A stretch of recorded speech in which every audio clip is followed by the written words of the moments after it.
Hello students. तो चलो आज कंटिन्यू करते हैं वापस जहां से हमने छोड़ा था। हम दो टर्म्स के बीच में डिस्टिंक्शन करेंगे। पहला टर्म है अकाउंटिंग, दूसरा टर्म है बुक कीपिंग। तो इन दोनों में डिस्टिंक्शन क्या है, अलग क्या है ये दो टर्म्स में? एक अकाउंटेंट है और एक बुक कीपर है, तो इन दोनों में अंतर क्या है? उसके लिए हम कुछ बेसिस को यूज करेंगे। पहला बेसिस हम बोलेंगे स्कोप। तो अकाउंटिंग के अंदर हम आइडेंटिफाई करते हैं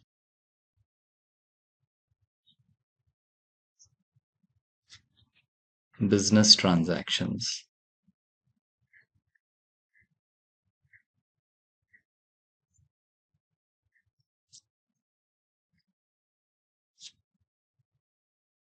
which are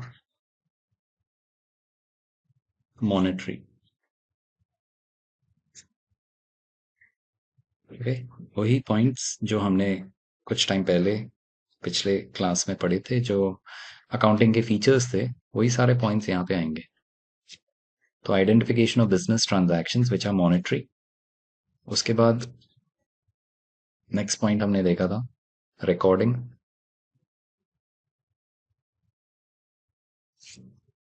of business transactions. Okay, so second point था रिकॉर्डिंग। थर्ड पॉइंट था क्लासिफिकेशन ऑफ बिजनेस ट्रांजैक्शंस। फिर summarizing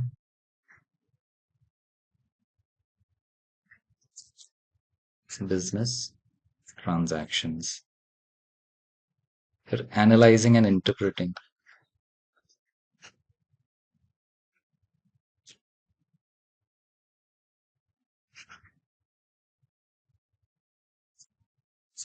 business transactions. And last point था कम्युनिकेटिंग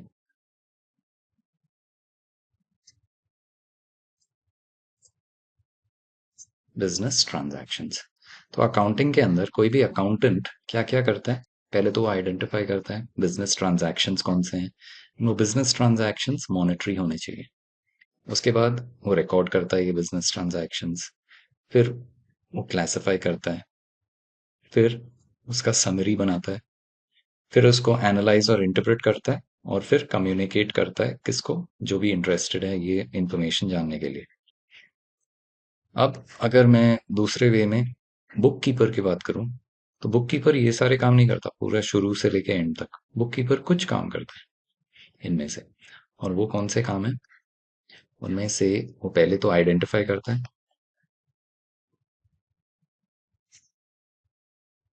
फिर वो क्या करेगा? वो रिकॉर्ड, और वो क्या करेगा? क्लासिफाई करेगा। So identification of business transactions which are monetary in nature. दूसरा है वो रिकॉर्ड करेगा वो सारे ट्रांजैक्शंस कहाँ पर, जैसे अकाउंटेंट करता था वैसे ये भी करेगा। तीसरा है वो क्लासिफाई करेगा, इनको हर एक अकाउंट में डालेगा ये सारे ट्रांजैक्शंस जो उसने रिकॉर्ड करे सेकंड स्टेप पे। तो यही है उसका यूज, वो इससे ज्यादा नहीं करता। ठीक है, तो ये डिस्टिंक्शन हो गया पहला। जो इसका स्कोप है वो क्या क्या काम करता है अकाउंटेंट, और क्या क्या काम करता है बुक कीपर। अब दूसरा पॉइंट इसके नेचर के बारे में। So nature of an accountant, this is analytical in nature. तो अकाउंटेंट का जॉब क्या है? एनालिटिकल, उसको सोच समझ के कुछ उसका कंक्लूजन निकालना पड़ता है ना? हमने देखा था वो लास्ट स्टेज जहाँ पे कम्युनिकेट करता है कौन सा इंफॉर्मेशन जो उसने एनालाइज करके इंटरप्रेट किया था, सेवेंथ स्टेज पे। तो ये सारे पॉइंट्स अकाउंटेंट के काम आता है। मतलब अकाउंटेंट थोड़ा एनालिटिकल होता है, वो थोड़ा सोच समझ के अपना काम करता है। वेर एज बुक कीपर क्या कर रहा है? बुक कीपर एक रूटीन जॉब कर रहा है। Routine job is being performed.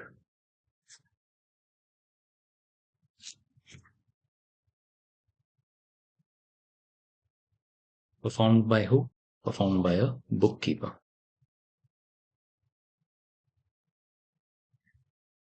What is the objective? The objective is to ascertain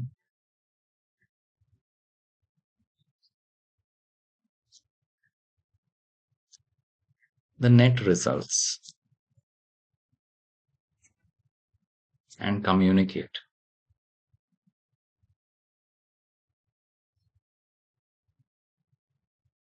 it to the users. तो अकाउंटेंट का काम है कि फाइनल रिजल्ट तैयार करना। हमारी बिजनेस कैसे काम कर रही थी इस पूरे साल, उसका रिजल्ट क्या है, प्रॉफिट हुआ या लॉस हुआ, उसको फिर फाइनली निकालना और कम्युनिकेट करना। पर एक बुक कीपर का काम क्या है? इसका काम है रूटीन जॉब करना जो क्लरिकल इन नेचर है। तो इसका ऑब्जेक्टिव है टू मेंटेन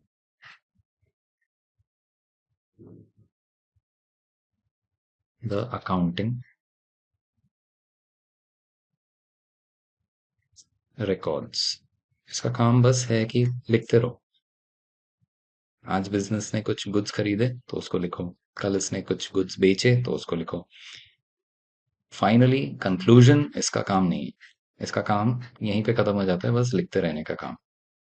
तो दैट इज वाई हमने क्या देखा है कि बुक कीपर क्या करता है, वो पहले तो आइडेंटिफाई करेगा, ठीक है ये बुक कीपिंग में ये ट्रांजैक्शन बिजनेस से रिलेटेड है, मनी का रेलेवेंस है इसमें, तो वो रिकॉर्ड कर लेगा फिर, और फिर उसको क्लासिफाई कर लेगा। ज्यादा से ज्यादा वो यहाँ तक आके रुक जाएगा।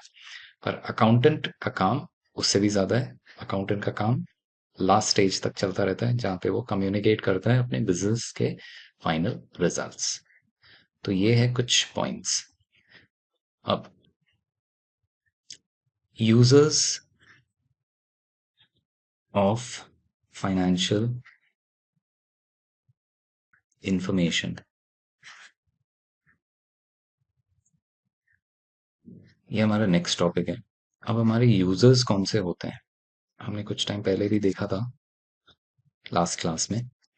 तो एक तो हमारे होते हैं internal users.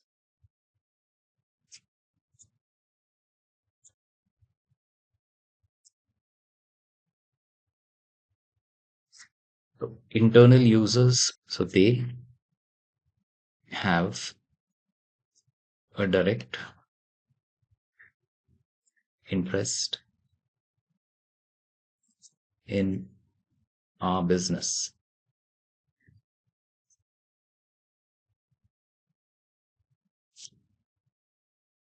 So those people are known as internal users. And some examples of them: owners, management. Okay. तो इन्हें क्यों बोलते हैं internal users? Why do they need information? Owners को क्यों चाहिए इंफॉर्मेशन? ओनर्स या मैनेजमेंट को क्यों चाहिए इंफॉर्मेशन? ओनर्स को इसलिए चाहिए क्योंकि वो अपने बिजनेस में पैसे लगा चुके हैं। उन्होंने बिजनेस में पैसे लगाए, उससे बिजनेस चल रही है। अब वो देखना चाह रहे हैं कि वो पैसे जो इन्होंने लगाए हैं, क्या उसमें कुछ प्रॉफिट मिला है उसको लगाने के बाद, या नुकसान ही हो रहा है।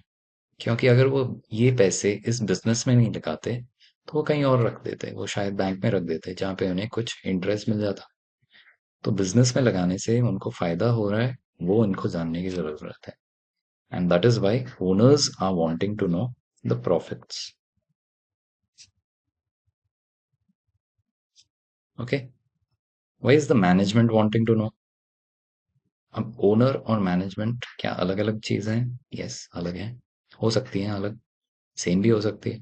हो सकता है मैं बहुत ही अच्छी तरह से अपना बिजनेस मैनेज भी करना जानता हूँ और मेरे पास इतने पैसे हैं कि मैं बिजनेस में लगा भी सकता हूँ, तो मैंने बिजनेस में पैसे लगा दिए और मैं खुद ही उसको मैनेज कर रहा हूँ। तो मैं मैनेजमेंट भी कहलाऊंगा, मैं ओनर भी कहलाऊंगा। और बहुत सारी बिजनेसेस में ऐसा होता है कि ओनर अलग होते हैं और वो कोई लोगों को रखते हैं जो अच्छे क्वालिफाइड लोग होते हैं, जो मैनेज कर सकते हैं बिजनेस को, जो एक्सपीरियंस्ड होते हैं, उनको रखते हैं ताकि वो बिजनेस चलाएं। तो ऐसे लोग इंटरनल यूजर्स होते हैं। इनका मतलब क्या होता है? जैसे अभी ऊपर समझाया, दे have a direct interest in the business. तो बिजनेस में इनको डायरेक्टली इंटरेस्ट आता है क्योंकि इन्हें पता रहना चाहिए कि बिजनेस कैसी परफॉर्म कर रही है। तो ये होते हैं हमारे इंटरनल यूजर्स। और दूसरे कौन होते हैं? The second type,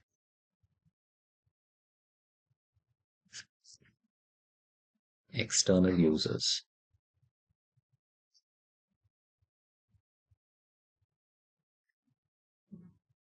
So external users are those users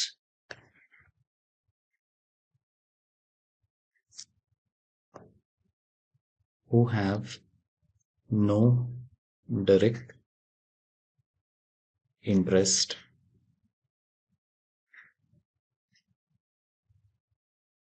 in our business. Okay. So what kind of information do they use? External users कौन सा इंफॉर्मेशन यूज करते हैं आपके बिजनेस को चलाने के लिए? आपके सारे पब्लिश्ड रिकॉर्ड्स। पब्लिश रिकॉर्ड्स का मतलब है प्रॉफिट एंड लॉस अकाउंट जो आप बनाते हो, बैलेंस शीट जो आप बनाते हो, और एक कैश फ्लो स्टेटमेंट जो हम अगले साल पढ़ेंगे।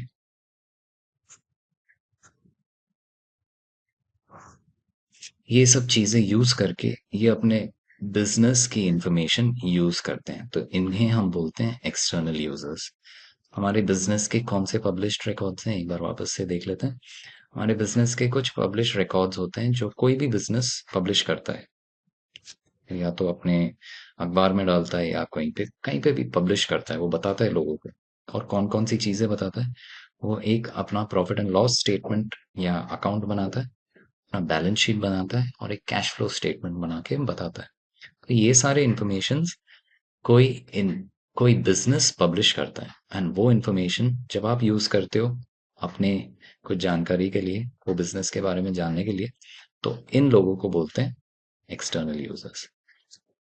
ठीक है। अब इनके कुछ एग्जाम्पल्स कि ये कौन से होते हैं लोग। Example, bank. बैंक को क्या पता करना है कि भाई बैंक अगर आपको लोन देगा तो बैंक को वो पैसे वापस मिल जाएंगे। तो बैंक एक एक्सटर्नल यूज हो गया। फिर हो गए आपके एम्प्लॉयज। एम्प्लॉयज आपके बिजनेस में काम कर रहे हैं, वो आपसे क्या जानना चाहते हैं कि भाई बिजनेस प्रॉफिट कमा रही है, कमा रही है। इससे क्या होगा, उनका सैलरी हो सकता है कभी बढ़ जाए क्योंकि बिजनेस प्रॉफिट कमा रही है, अच्छी चल रही है। तो वो ये माइंड में रखते हैं कि अपना भाई सैलरी बढ़ेगा इस केस में। तो ये पॉइंट हम एम्प्लॉयज के टर्म्स में सोच सकते हैं। और कौन से हो सकते हैं? गवर्नमेंट। ठीक है, एक्सेट्रा। तो ये कुछ एक्सटर्नल यूजर्स हो गए। अब इनके बारे में ही कुछ पॉइंट्स लिख लेते हैं कि भाई इनको क्यों इन्फॉर्मेशन चाहिए। जैसे कुछ हमने ऑलरेडी डिस्कस कर लिए, कुछ थोड़ा डिटेल में देख लेते हैं। जैसे मैं बोलता हूँ ओनर्स। ओनर्स को क्यों चाहिए इन्फॉर्मेशन? ओनर्स को इसलिए चाहिए ताकि वो जान सके कि उनका profit, to know whether the business is making profits with their money,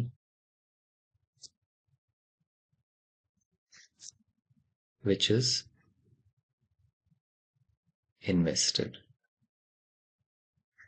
okay, तो ओनर्स को क्यों जानने की जरूरत है? ओनर्स को इसलिए जानने की जरूरत है कि बिजनेस उनके पैसों से कितना प्रॉफिट कमा रही है।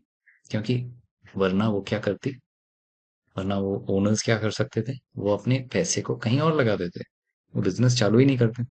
तो ओनर्स को इसलिए इसका इंफॉर्मेशन चाहिए। दूसरा management,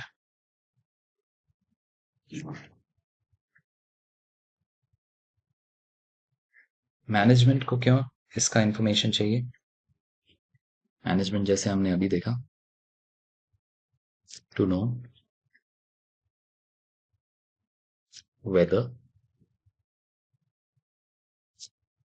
there is any scope of improvement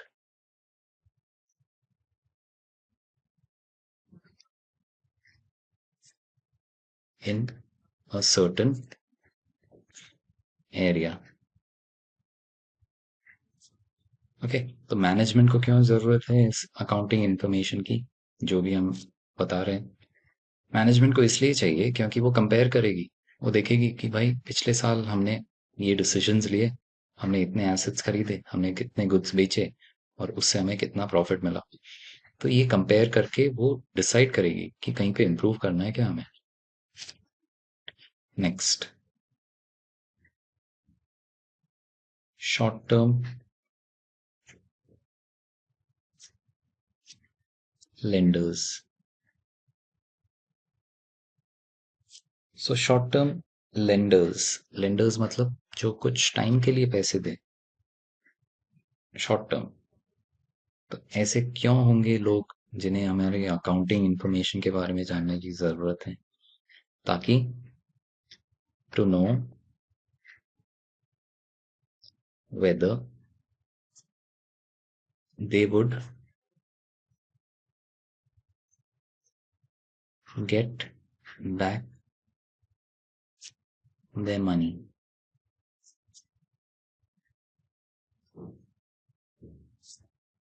and whether they should extend such credit again। इसका क्या मतलब हुआ? शॉर्ट टर्म लेंडर्स पैसे देते हैं कुछ टाइम के लिए, तो इन्हें क्यों जाननी है अकाउंटिंग इन्फॉर्मेशन? इन्हें क्यों जाननी है किसी बिजनेस का क्या हुआ 1 साल के बाद? इन्हें इसलिए जानना है because they would come to know, या इन्हें पता चले कि ये बिजनेस को सही तरीके से समझ पाए क्या, कि बिजनेस इनके पैसे वापस करेगी क्या। अगर ये छोटे टाइम में या एक छोटे टाइम के लिए बिजनेस को पैसे दे रहे हैं, तो बिजनेस क्या इनके पैसे वापस दे पा रही है? ठीक है, और क्या इन्हें वापस से इस बिजनेस को पैसे देने चाहिए लॉन्ग टर्म? इसी तरह से लॉन्ग टर्म लेंडर्स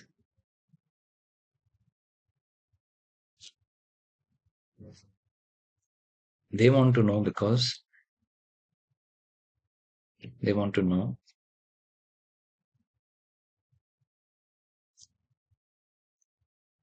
एक नया टर्म सीखा, to know the credit worthiness.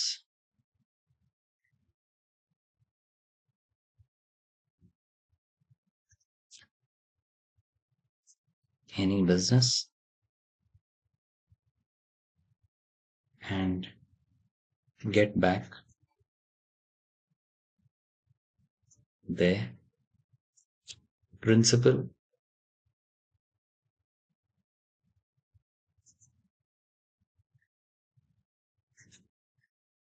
as well as interest। तो इसमें क्या कह रहे हैं हम? लॉन्ग टर्म मनी लेंडर्स इसलिए जानना चाह रहे हैं किसी बिजनेस के प्रॉफिट्स के बारे में, ताकि उन्हें पता पड़े किसी बिजनेस का क्रेडिट वर्दीनेस। अब ये नया टर्म है, क्रेडिट वर्दीनेस। तो इसका मतलब होता है कि क्या मैं किसी को क्रेडिट क्रेडिट दूं, क्रेडिट मतलब उधार, किसी को उधार दूं और क्या मुझे उससे पैसे वापस मिल जाएंगे, उसे एक शॉर्ट एंड स्वीट वे में क्रेडिट वर्दीनेस बोलते हैं। तो these long term money lenders, इन्हें क्या पता करना है कि कोई बिजनेस क्रेडिट वर्दी है क्या, ताकि वो जो पैसे दे रहे हैं बिजनेस को, जिसे हम प्रिंसिपल बोलते हैं, उन्हें अपना प्रिंसिपल मिले, प्लस उसके ऊपर जो भी ये इंटरेस्ट चार्ज कर रहे हैं वो दोनों मिल जाए। ठीक है, तो ये चीज इन्हें पता करनी है, इसलिए इन्हें इंफॉर्मेशन चाहिए ये अकाउंटिंग की। उसके बाद और कौन हो सकते हैं? Government.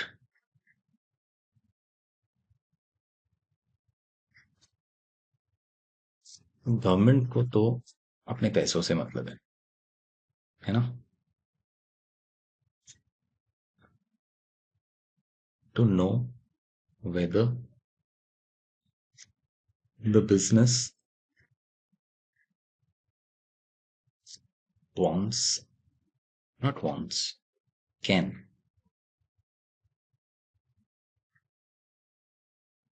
be able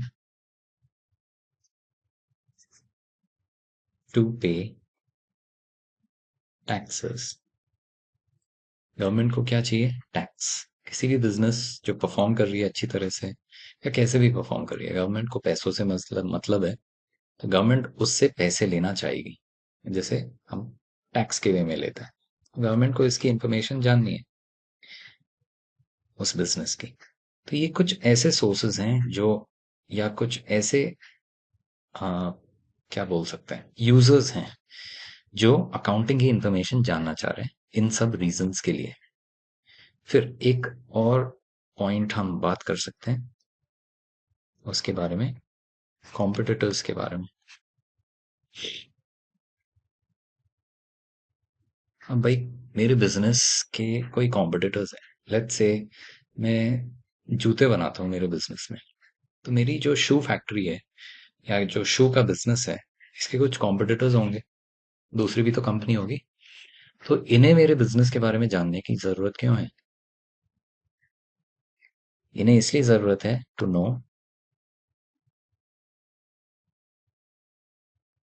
how much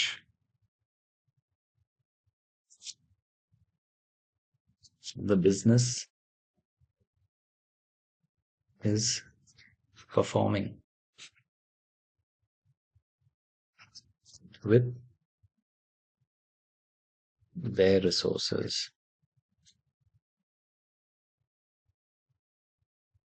है ना? मेरे कॉम्पिटिटर्स को क्या पता करना है कि मेरा बिजनेस कैसे परफॉर्म कर रहा है अपने रिसोर्सेज के बेसिस पे।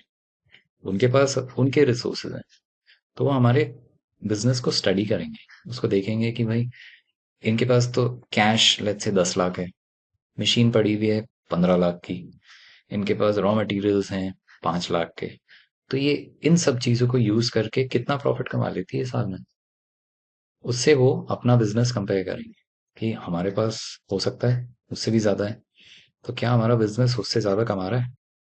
तो ये सब इंफॉर्मेशन कोई भी यूजर अकाउंटिंग का यूज करके अपने बिजनेस को बेटर बनाता है। ठीक है? ठीक है, चलो अब हम नेक्स्ट टॉपिक पढ़ते हैं जो है advantages of accounting.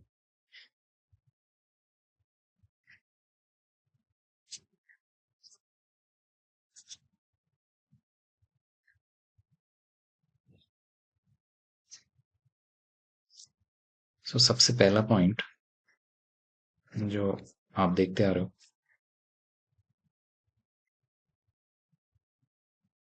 Accounting replaces your memory. इसका क्या मतलब हुआ? इसका ये मतलब हुआ कि अकाउंटिंग अगर मैं करूं किसी बिजनेस में, अगर मैं ये लिखते जाऊं कि मेरे बिजनेस में क्या क्या हो रहा है, परचेसेस के कितने रुपए के मैंने परचेसेस करे, या मैंने कितने रुपए के एसेट्स खरीदे, तो इससे मुझे क्या पता पड़ रहा है मैं एक रिकॉर्ड कर रहा हूँ, मैं एक चीज हमेशा के लिए नोट डाउन कर रहा हूँ। तो ये कहीं पे लिखना, ये मेरे याद करने के लिए नहीं रहेगा। मैंने बस लिख दिया तो मैं उसको वापस रेफर कर सकता हूँ, मुझे याद रखने की जरूरत नहीं है। So that is what this means, accounting replaces your memory. ठीक है। Second point, accounting acts as proof in the court of law। सो कहीं पे भी अगर आपको कुछ प्रूव करना है कि आपके बिजनेस ने क्या क्या ट्रांजैक्शंस करे हैं, कौन से दिन को करे हैं, तो आप अपनी अकाउंटिंग भाई दिखा दो उन्हें। वो देख के वो समझ जाएंगे, जिनको भी प्रूफ चाहिए कि आपकी बिजनेस ने उस दिन क्या किया, क्योंकि ये आपके लिए प्रूफ की तरह है। आपको अलग से कुछ और प्रूव नहीं करना पड़ता, एक बार इसमें से दिखा दिया आपने तो ये प्रूव हो गया कि आपके बिजनेस की अकाउंटिंग में ये सब लिखा हुआ है या आपने ये सब खरीदा। ठीक है। और क्या हो सकता है? अकाउंटिंग इज यूजफुल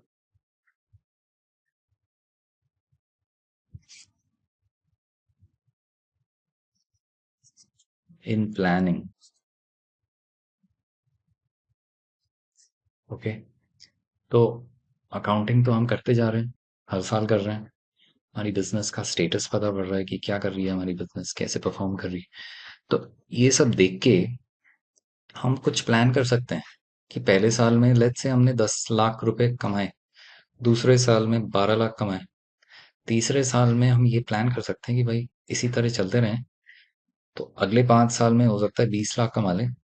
तो ये प्रॉफिट का हम एस्टिमेट निकाल सकते हैं, हम इसमें प्लानिंग करके आगे बढ़ सकते हैं।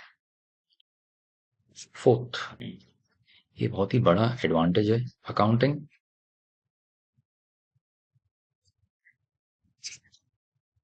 is a complete and systematic record। तो अकाउंटिंग करने से हम कहना चाह रहे हैं कि अकाउंटिंग पूरी तरीके से कंप्लीट है और एक सिस्टमैटिक वे में हमने सब चीजें लिख रखी है हमारी बिजनेस की।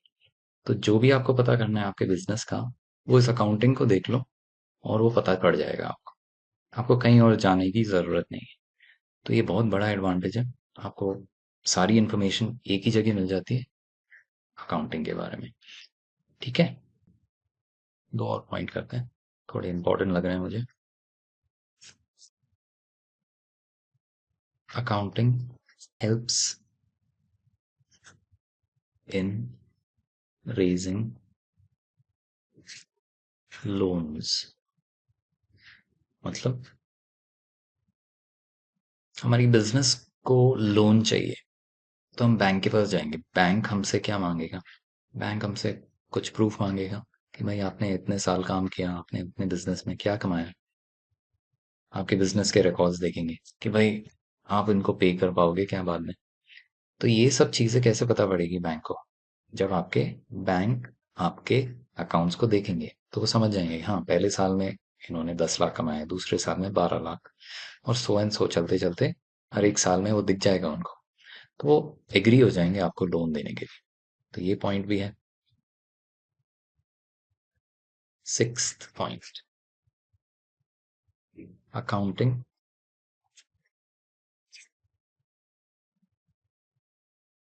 helps in knowing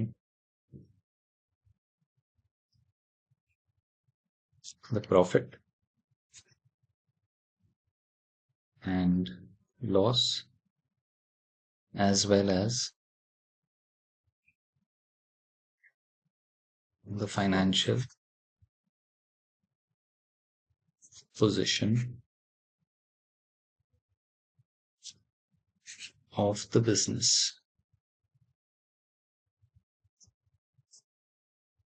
Okay, so accounting helps in knowing the profit and loss as well as the financial position of the business। दो चीजें पता करनी होती है हमें किसी भी बिजनेस के बारे में साल के अंत में। पहला है उसका प्रॉफिट हुआ या लॉस हुआ। दूसरा है उसका पोजीशन क्या है। बाय पोजीशन आई मीन उसके पास कितने एसेट्स हैं, कितने लायबिलिटीज हैं, उसके पास कितने लोग खड़े हुए हैं जो पैसे मांग रहे हैं, और उसके पास कितने लोग हैं जो ऐसे हैं जो उसको पैसे देंगे साल के अंत तक, जिन्होंने नहीं दिया। ठीक है, तो ये सब चीजें जान के अकाउंटिंग के एडवांटेजेस हमें पता पड़ गए। हम जिसकी कुछ अच्छाइयाँ हैं तो उसकी कुछ बुराइयां भी हो सकती हैं। तो हम अब अकाउंटिंग के कुछ डिसएडवांटेजेस समझते हैं।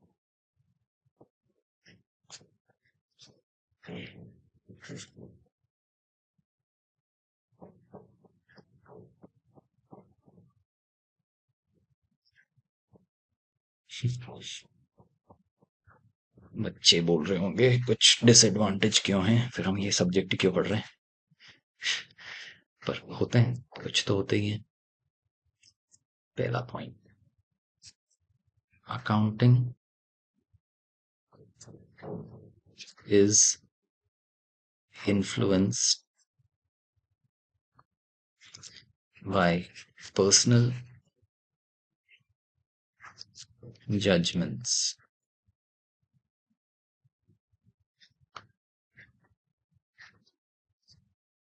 तो इसका मतलब क्या हुआ?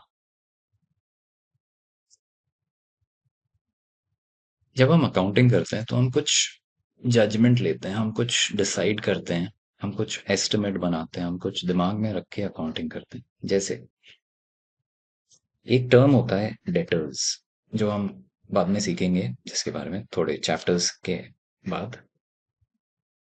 भी यहाँ पे थोड़ा शॉर्ट में बता देता हूँ। डेटर्स वो लोग होते हैं जो आपसे गुड्स खरीदते हैं, खरीदते तो हैं, ये ले लेते हैं अपने पास, गुड्स ले लेते हैं और पैसे नहीं देते, तो कैश मान लेते हैं, कैश नहीं देते और बोलते हैं कैश हम बाद में देंगे। कैश नहीं दिया इन्होंने, गुड्स ले लिए पर कैश नहीं दिया। अब इस केस में हमें डर रहता है। क्या डर रहता है? कि भाई ये साल के एंड तक हमें पैसे दे देंगे या नहीं। तो इसके लिए हम क्या करते हैं, एक प्रोविजन बनाते हैं।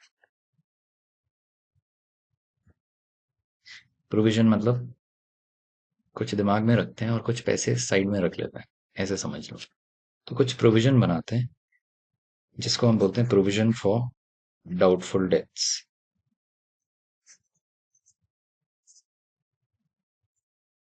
ठीक है, एक प्रोविजन बनाना मतलब कुछ पैसे साइड में रखना।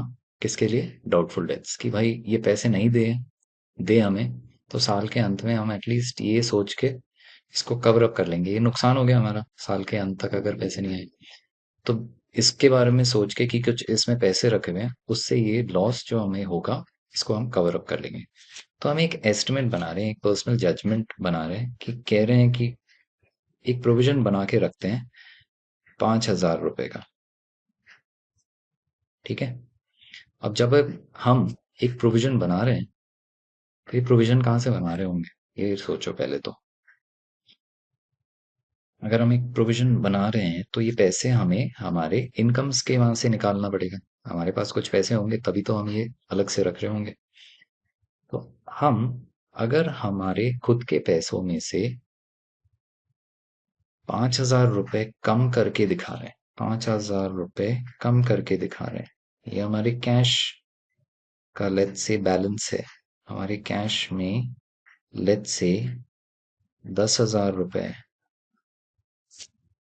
ओके, ये हमारी बाल्टी है।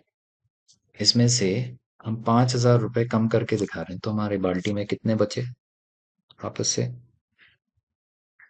5,000 बचे। तो ये 5,000 जो बचे हैं, इनको हम क्या मानेंगे? हमारे प्रॉफिट्स, है ना। इनको हम मान लेंगे हमारे प्रॉफिट्स जो बच गए। एक तरीके से सोचो कि आपकी पर्सनल जजमेंट थी कि 5,000 रुपए आप साइड में रख लो। अगर आप इसको साइड में नहीं रखते तो आपका क्या होता? प्रॉफिट ज्यादा होता। तो अकाउंटिंग का ये डिसएडवांटेज देखो, यहाँ पे क्या हो रहा है, आपने एक पर्सनल जजमेंट लिया, एक प्रोविजन बनाया, 5,000 रुपए रख लिए साइड में, जिसकी वजह से आपका प्रॉफिट बस 5,000 रुपए बचा। वैसे तो होना चाहिए था कितना, 10,000। तो एक पर्सनल जजमेंट की वजह से अकाउंटिंग इफेक्ट हो रही है, इन्फ्लुएंस हो रही है, प्रभावित हो रही है। ठीक है, सो ये एक बड़ा डिसएडवांटेज हो जाता है आपके अकाउंटिंग के बारे में। चलो दूसरा पॉइंट देखते हैं। Accounting is based on concepts and conventions.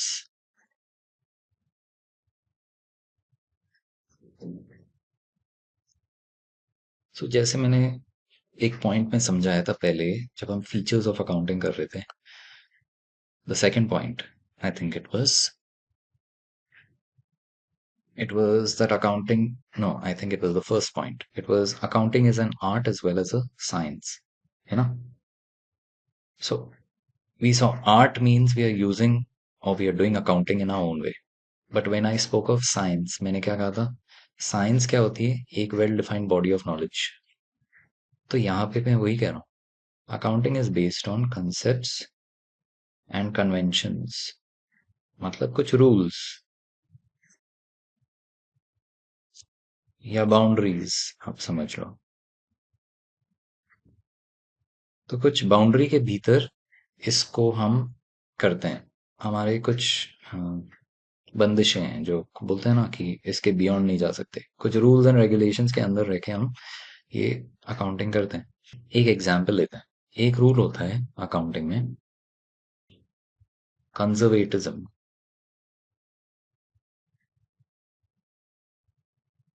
Concept, ये वापस से अभी हम शॉर्ट में पढ़ रहे हैं, पर आगे चल के चैप्टर के अंदर डिटेल में समझेंगे। कंजर्वेटिज्म कंसेप्ट क्या कहता है? कंजर्वेटिज्म कंसेप्ट कहता है कि we should anticipate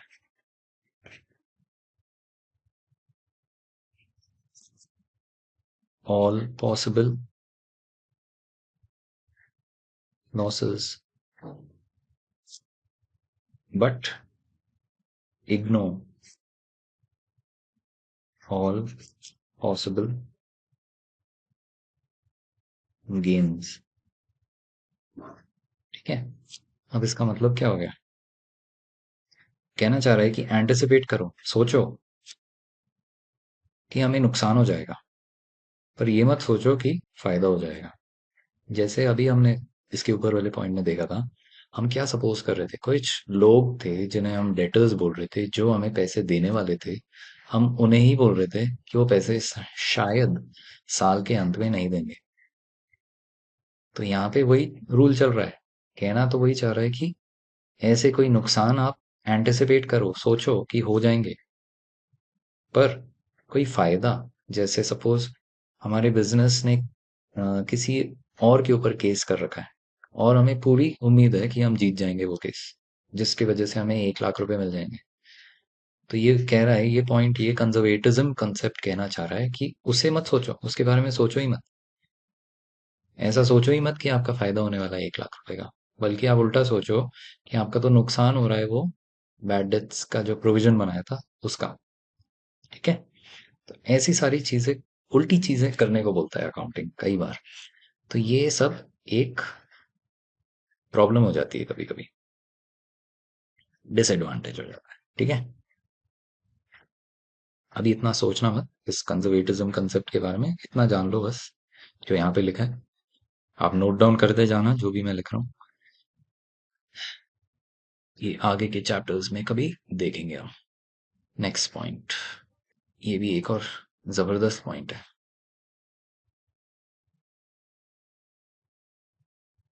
it is based on historical cost. तो accounting is based on historical cost.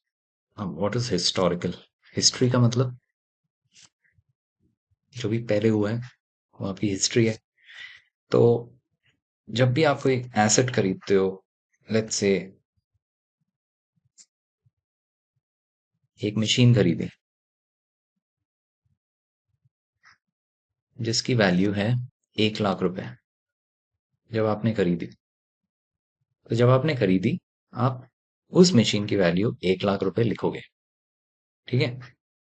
पर हो सकता है कि आज उसकी वैल्यू कम हो गई। 5 साल बाद, 5 years later,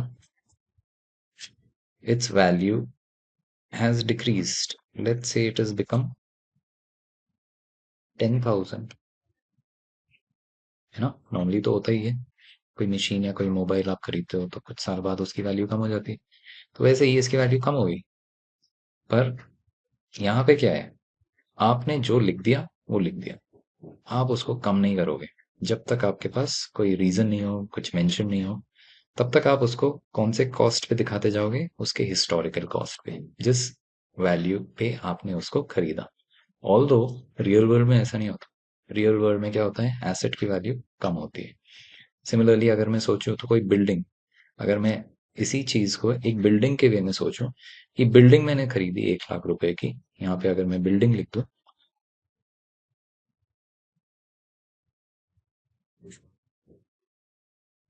for this much, and after 5 years its value is 10,000. Can you believe that I will not be changing its value and making it 10,000, but I will still be showing it at 1 lakh? मैं इसकी value change कर ही नहीं सकता। तो reason क्या है इसमें? The reason is because accounting is based on historical cost. जैसे चल रहा है वैसे चलने दो। तो ये हो जाता है एक डिसएडवांटेज। एक और,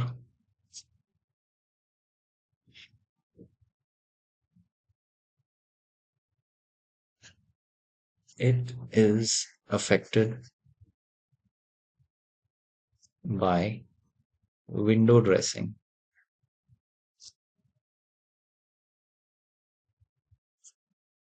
Now, what is window dressing? पहले तो ये समझते हैं विंडो ड्रेसिंग क्या है। तो इसके लिए एक अच्छा सा एग्जाम्पल सोचते हैं। जब भी आप कहीं मार्केट में जाते हो, कोई शोरूम देखते हो, तो कोई शोरूम में आपको क्या दिखता है बाहर से? जब आप कोई शोरूम के अंदर देख रहे हो बाहर से, you will always see the best of the items which are displayed, है ना। तो वहां पे अगर ये रेमंड्स का शोरूम हो, तो आप बाहर से देखोगे कि उन्होंने अपने डिस्प्ले पे the best of the suit लगा रखा होगा, ताकि आप उसके अट्रैक्ट होके आप अंदर जाएंगे शोरूम के, और वहां पे कुछ ना कुछ पूछेंगे और इवेंचुअली हो सकता है आप ले भी लें। तो ये आपको अट्रैक्ट करने के लिए रखा रहेगा। तो accounting is affected by window dressing, ये इसका ड्रॉबैक है। मतलब अकाउंटिंग को आप नॉर्मली ऐसे तो सही दिखा रहे हो, पर कहीं पे कुछ लोग इसे फॉल्स वे में यूज कर देते हैं। वो कहीं पे अपने प्रॉफिट्स ज्यादा अच्छे दिखा देते हैं, ठीक है। अगर ये यूज हो गया ये पॉइंट, तो क्या हो गया इसकी वजह से? अगर मैं मेरे प्रॉफिट्स को बढ़ा चढ़ाकर बताऊं, if my profits are more, then what will happen? The bank will give a loan, easily give a loan,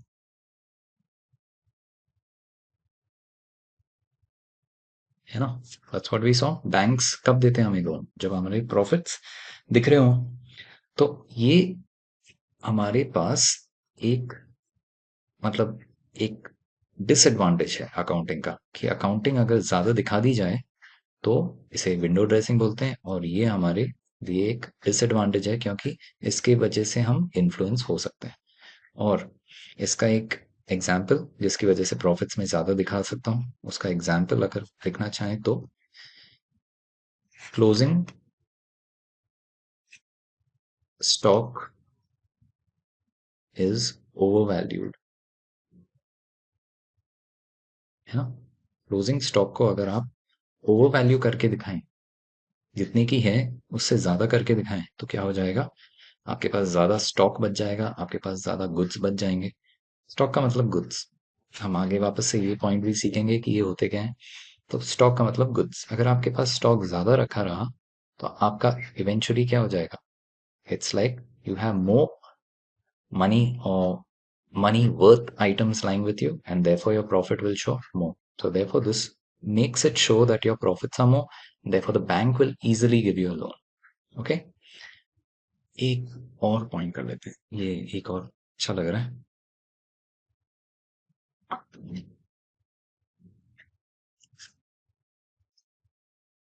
It is unsuitable for forecasting. Why? The reason for this is because accounting क्या करता है? Accounting आपके सारे past records को record कर रहे हैं. आपके बिजनेस में जो हुआ, आपने गुड्स खरीदे, आपने रिकॉर्ड किया, आपने सेल्स करी, आपने रिकॉर्ड किया, ये सब चीजें रिकॉर्ड करता जा रहा है. पर क्या वो आपके करंट डिमांड को रिकॉर्ड कर रहा है? आपके प्रोडक्ट का डिमांड कम हो गया, क्या इसने इसके बारे में कुछ रिकॉर्ड किया? नहीं रिकॉर्ड किया. क्या आपके कंपटीशन के बारे में रिकॉर्ड किया? नहीं रिकॉर्ड किया. तो ये सब क्या हो रहा है? ये सब चीजें तो डायरेक्टली आपके बिजनेस को इफेक्ट कर रही है. आपका बिजनेस बेटर परफॉर्म तभी करेगा जब आप ये सब पॉइंट्स को कंसिडर करोगे. तो अकाउंटिंग करने से आप फोकस नहीं कर सकते कि आपको अगले साल प्रॉफिट ही होगा अगर आप ये सब चीजें करोगे. ठीक है. So it is a very unsuitable way for forecasting. It's not a suitable way for forecasting. That is why this is a disadvantage. ठीक है. यहाँ पे एक पॉइंट लिख लेते हैं. Because accounting takes into consideration only what has happened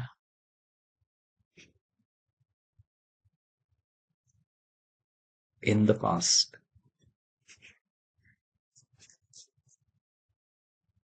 However, a business is dynamic and it needs to take into account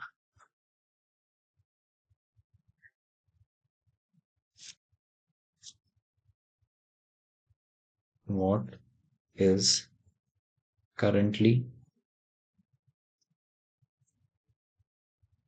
happening.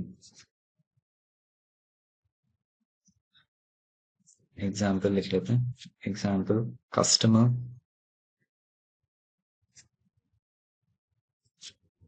perceptions. Customer की choice बदल गई तो आपकी बिजनेस ठंडी पड़ गई, है ना. आपका डिमांड ही नहीं है. तो इसकी वजह से आपने तो क्या किया, अकाउंटिंग में सारी पुरानी चीजें रिकॉर्ड कर दी जो जो आपने अभी तक किया. पर करंट सिचुएशन के बारे में आप कुछ रिकॉर्ड नहीं कर रहे हो. तो ये सब चीजें मिसलीडिंग है. और therefore accounting is having this as a disadvantage because you cannot use it for forecasting. ठीक है. Now let's get on to one of the last topic of this chapter. This is a small chapter, तो इसमें सब चीजें तो cover कर ली. Now we'll talk about qualitative aspects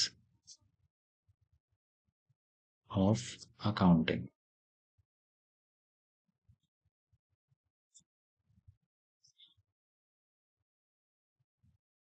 तो इसका मतलब क्या है, क्वालिटेटिव एस्पेक्ट्स ऑफ अकाउंटिंग?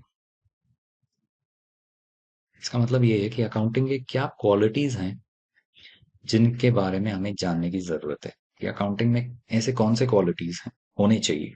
कोई भी बिजनेस अगर अकाउंटिंग करे तो वो अकाउंटिंग में ऐसी कौन से क्वालिटीज होने चाहिए. रिलायबिलिटी,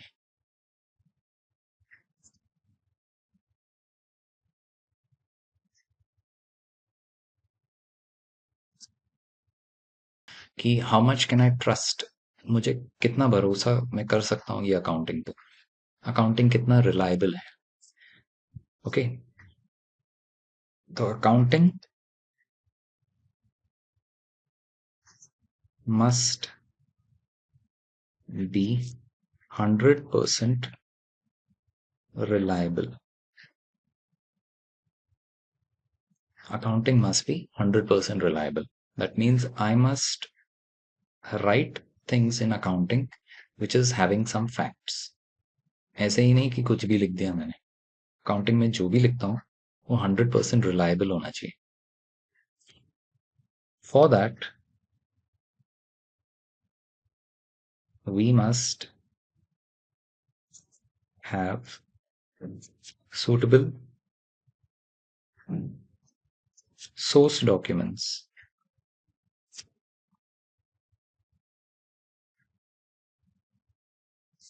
ओके, अकाउंटिंग का पहला पॉइंट है रिलायबिलिटी, जिसमें मैं कह रहा हूँ accounting must be 100% reliable, and उसके लिए we must have suitable source document. Source documents जैसे चैप्टर के बिगनिंग में फीचर्स के अंदर बताया था, सोर्स डॉक्यूमेंट्स वो होते हैं जिसके बेसिस पे आप कुछ अमाउंट्स लिखते हो अपने बिजनेस में। लाइक फॉर एग्जाम्पल, मैंने गुड्स खरीदे 10,000 के, तो इसके लिए मेरे पास एक सोर्स डॉक्यूमेंट होना चाहिए, मेरे पास एक बिल होना चाहिए जिसमें लिखा हो कि मैंने किसी से खरीदा और उसने मुझे ये बिल भी दे दिया गुड्स के साथ में।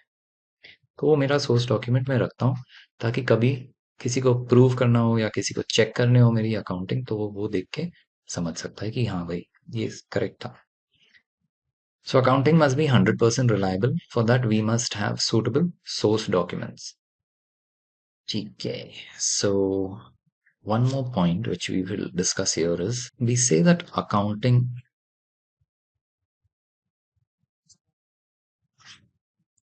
is not an exact science. Why is it that we say accounting is an sorry, हाँ, is not an exact science, मतलब एक inexact science है। तो ऐसा नहीं है कि जो लिखा हुआ है हम वैसे ही करते हैं। ये जैसे कुछ टाइम पहले हमने देखा था पर्सनल जजमेंट। तो अकाउंटिंग एक ऐसा पॉइंट बताता है कि जिसकी वजह से हम सारे डिसीजंस कभी कभी एग्जैक्टली जो लिखा है उसके बेसिस पे नहीं लेते, हम कभी कभी अपने पर्सनल जजमेंट्स के बेसिस पे लेते हैं। तो accounting is not an exact science, they can be biasness. Biasness का मतलब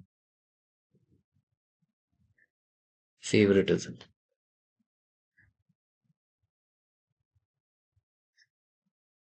ठीक है, accounting is not an exact science, there can be biasness. जैसे कुछ टाइम पहले जो हमने प्रोविजन फॉर डाउटफुल डेथ्स समझा था, है ना। सो देयर वी सॉ, वहां पे हमने पर्सनल जजमेंट यूज करके ये डिसीजन लिया था, राइट, कि कितने कितने का हमें प्रोविजन बनाना चाहिए। तो ये हमारा इनएग्जैक्ट साइंस हो गया। यहाँ पे हमने बायसनेस दिखाई कि हमने अपना डिसीजन ले लिया कि 5,000 रुपए तक के हमें प्रोविजन बनानी चाहिए। सो रिलायबिलिटी होनी चाहिए। This is my first point. Second is relevance.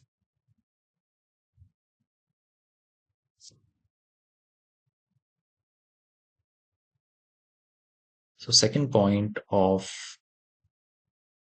a quality of accounting is that it must be relevant. So इसका मतलब है accounting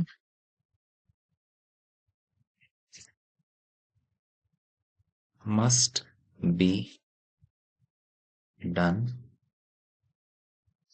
of everything relevant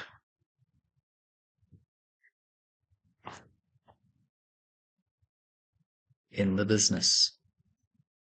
Let's say I buy a machine, है ना, अभी तक हम वही खरीद रहे थे। So मशीन हमने खरीदी 1 लाख की। ये 1 लाख की मशीन किस लिए खरीदी? हमने हमारे बिजनेस को बेटर बनाने के लिए।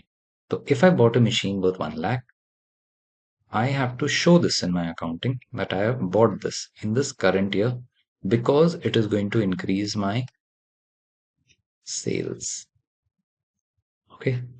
So मैंने अगर ये खरीदी 1 Jan 2026 को, एक मशीन 1 लाख रुपए की, इसकी वजह से मेरे सेल्स बढ़ गए, तो ये मेरे लिए एक रेलेवेंट ट्रांजैक्शन है जो मुझे रिकॉर्ड करना चाहिए मेरे बिजनेस में। ऐसा नहीं बोल सकता मैं कि भाई ये ट्रांजैक्शन तो मैं अगले साल रिकॉर्ड करूंगा। तो जब आपके बिजनेस में कुछ आप रिकॉर्ड करते हो, वो चीजें जो भी आप रिकॉर्ड करते हो वो आपके बिजनेस के लिए उस समय के लिए रेलेवेंट होनी चाहिए। तो अकाउंटिंग हमेशा रेलेवेंट चीजों को रिकॉर्ड करता है। So accounting must be done of everything relevant in the business. Okay. And another thing which you can write is it must be capable of making a difference decisions.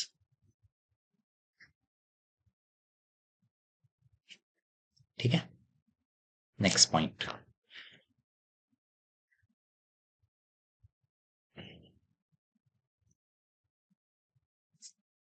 Understandability.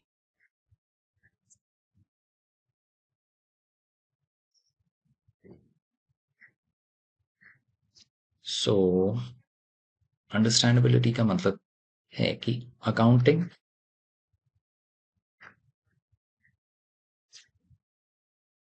must be easy to understand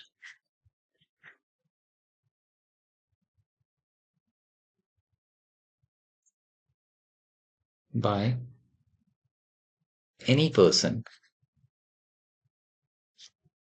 reading it.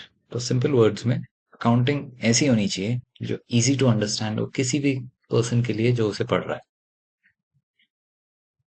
अब हम इसे easy कैसे बनाएंगे? तो कुछ जैसे हमने देखा था, एक बैलेंस शीट बनाते हैं, राइट? तो बैलेंस शीट जब हम बनाते हैं वो कुछ इस तरीके से बनता है। ऊपर हम बैलेंस शीट लिखते हैं, फिर हम एक तरफ में लायबिलिटीज लिखेंगे, ये भी हम आगे सीखेंगे, अभी चिंता मत करो। इस तरफ एसेट्स लिखते हैं, ठीक है? तो ऐसे ऐसे ये बनता है, 2 साइड होते हैं इसमें। फिर नीचे चल के हम बैलेंस शीट के नीचे कुछ पॉइंट्स लिखते हैं जो जिसे हम बोलते हैं नोट्स, ठीक है? तो कभी कभी ये नोट्स में कुछ ऐसी चीजें लिख देते हैं जिससे हम ये अकाउंट्स समझें जो हमने ऊपर करी है, जो हमने ऊपर अकाउंटिंग करी है उसको समझने के लिए। जैसे there is a contingent liability of 1 lakh pending in the court of law। मतलब ऊपर तो हमने ये बता दी कि हमारे बिजनेस में कितने लायबिलिटीज है, कितने एसेट्स है साल के अंत में, और उसके नीचे एक लाइन लिख दी, there is a contingent liability of 1 lakh pending in the court of law. मतलब एक लायबिलिटी हो सकती है, कंटिंजेंट है, वो हो भी सकता है, नहीं भी हो सकता है, कि हमें किसी को हो सकता है पैसे देने पड़े 1 लाख रुपए क्योंकि एक केस चल रहा है कोर्ट में। तो ये सब इंफॉर्मेशन पढ़ के कोई भी पर्सन वो जान सकता है, अच्छा ये इंफॉर्मेशन मेरे समझने के लिए, ऑल्दो दिखाया नहीं है ऊपर बैलेंस शीट के अंदर, पर ये जो नीचे लिखा है ये अकाउंटिंग समझने के लिए मुझे लिखा के दिया हुआ है इन्होंने, ठीक है? And one more point,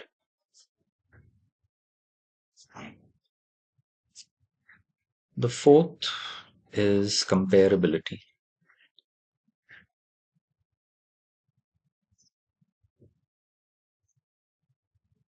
so accounting जो होती है वो कंपेरेबल होनी चाहिए। Accounting information provided must be comparable.